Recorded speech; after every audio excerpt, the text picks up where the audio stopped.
ഈ കുരുപ്പുകളായിരുന്നോ? Dance class കഴിയാൻ സമയമായില്ലല്ലോ. എന്തേ ഞങ്ങളെ വന്ന് ഇഷ്ടായില്ലേ? അങ്ങനെയൊന്നും ഇല്ല. പക്ഷെ മോന്തായം കണ്ട ഞങ്ങളെ കടിച്ചു കീറാൻ നിൽക്കണ പോലെ തന്നെ ഉണ്ട്. എന്താ ആയിഷുക്കുട്ടി ഇങ്ങനെ പറയണത്? എന്നെ കാണുമ്പോ നിനക്ക് എന്താ സൂക്കേട്? ഒരു സൂക്കേടും ഇല്ലേ? അമ്മേ ഞങ്ങളെ കണ്ടെന്ന് ആരാന്നറിയോ? ആരാ?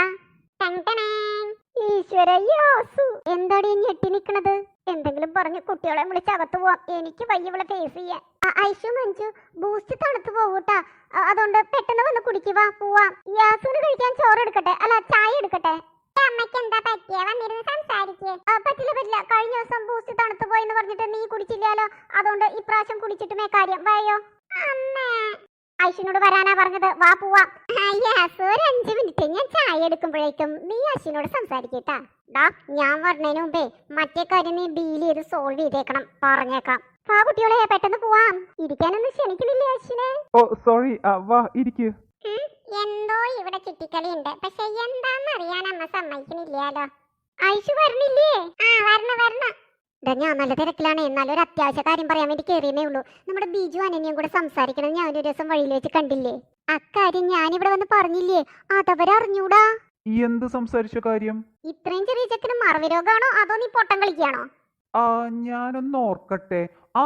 മനസ്സിലായി. ഇപ്പൊ എല്ലാം മനസ്സിലായി. ഇത്രയും നാൾക്ക് ശേഷം അവർ ചോദിക്കണമെങ്കിൽ ആരെങ്കിലും ഇക്കാര്യം അവരോട് പറഞ്ഞു കാണും. ശരിയല്ലേ? ഇതൊക്കെ അറിയാലോ, ഞങ്ങൾ ആരും ആ കാര്യം പറയാറില്ല. അത് പിന്നെ എനിക്കറിയില്ലേ, പക്ഷെ എന്നാലും ആര് പറഞ്ഞിട്ടുണ്ടാവും? അതാരെങ്കിലും ആയിക്കൊണ്ട് പോട്ടെ, വിഷയം അതല്ലാട്ടാ. നിനക്കത് പറയാം, പക്ഷെ കള്ളം പറഞ്ഞു വരുത്തിന്ന് അവര് പറഞ്ഞപ്പോ നാണം കെട്ടത് ഞാനാണ് കേട്ടാ. അവിടെയാണ് യാസുത്ത ബുദ്ധി ഉപയോഗിച്ച് ചിന്തിക്കേണ്ടത്. ഇപ്പൊ ഞാൻ ബുദ്ധി ഉപയോഗിച്ചല്ലേ ചിന്തിക്കണത്? നിന്നെ ഞാനൊരു മോനെ പോലെയാണ് കാണുന്നത്. എനിക്ക് ബുദ്ധി ഇല്ലാന്നൊന്നും പറഞ്ഞു വരരുത് കേട്ടാ. യാസുത്തക്ക് നല്ല ബുദ്ധിയുണ്ടെന്ന് ആർക്കാ അറിയാത്തത്? അതല്ല ഞാൻ പറയണത്, കുറച്ചുകൂടി ഷാർപ്പാക്കണം എന്നേ പറഞ്ഞതിനർത്ഥമുള്ളൂ. എന്നുവെച്ചാ നമ്മുടെ അനന്യ ചേച്ചിയാണ് ഓറഞ്ച് എന്ന് തെളിയിച്ച യാസുത്ത കള്ളിയാകുമോ ഇല്ലയോ? അപ്പൊ അതാണ് വേണ്ടത് അല്ലേ? ഇപ്പൊ മനസ്സിലായില്ലേ? അതാണ് എന്റെ കൂടെ ഒരാള് നിക്കാൻ എനിക്ക് വേണായിരുന്നേ. സത്യം തെളിയാനാണെങ്കിൽ കൂടെ നിക്കാം. അറിഞ്ഞോണ്ട് പടച്ചോനെ നിരക്കാത്തൊന്നും ഞാൻ ഇന്ന് വരെ എന്റെ ജീവിതത്തിൽ ചെയ്തിട്ടില്ലടാ. അതാർക്കാണ് അറിയാത്തത്? എന്താ നമ്മുടെ പ്ലാൻ എന്ന് ഞാൻ പറഞ്ഞുതരാട്ടാ. അത് ഞാൻ കേൾക്കണതിന് മുമ്പ് കുഞ്ഞിക്കാട്ടുന്റെ എല്ലാ പ്രേക്ഷകർക്കും മുഹറം മുബാരക്. കോളേജ് വിട്ട് കഴിഞ്ഞിട്ടും മാളു ക്ലാസ് റൂമിൽ ഇരുന്ന് കരയണമെന്ന് കേട്ടിട്ടാണല്ലോ ഞാൻ ഇങ്ങടേക്ക് വന്നത്. എന്ത് ഇവിടെയൊന്നും ആരും കാണില്ലല്ലോ. Many happy returns of the day my dear സ്നേഹേച്ചി. എന്റെ ബർത്ത്ഡേ ആണെന്ന് ആര് നിങ്ങളോട് പറഞ്ഞില്ല എന്നുള്ളതല്ല ഇവിടുത്തെ വിഷയം. അതെ, നിനക്ക് ഏത് കേക്ക് ഇഷ്ടം എന്നറിയാത്തോണ്ട് എല്ലാത്തിന്റെയും പേസ്ട്രി വാങ്ങിയിട്ടുണ്ട്. ഇന്നാണെന്നുള്ളത് നിനക്കൊന്ന് ഓർമ്മിപ്പിക്കായിരുന്നു. അത് എനിക്ക് ആഘോഷിക്കാൻ താല്പര്യമില്ലെന്ന് എല്ലാവർക്കും അറിയാം, പക്ഷെ ഞങ്ങൾ വിടത്തില്ല. ഇവിടെ കത്തി എവിടെ? അനഘയല്ലേ എന്റെ വലതു ഭാഗത്ത് നിൽക്കണുണ്ട്. വായ തുറന്ന കത്തിയേക്കാളും മൂർച്ചയാണ്. എന്റെ നാക്കിന് ഇത്തിരി മൂർച്ച കൂടിയോണ്ടാണ് നീയൊക്കെ ഈ കോളേജിൽ പഴച്ചു പോകുന്നത്. അത് മറക്കണ്ട.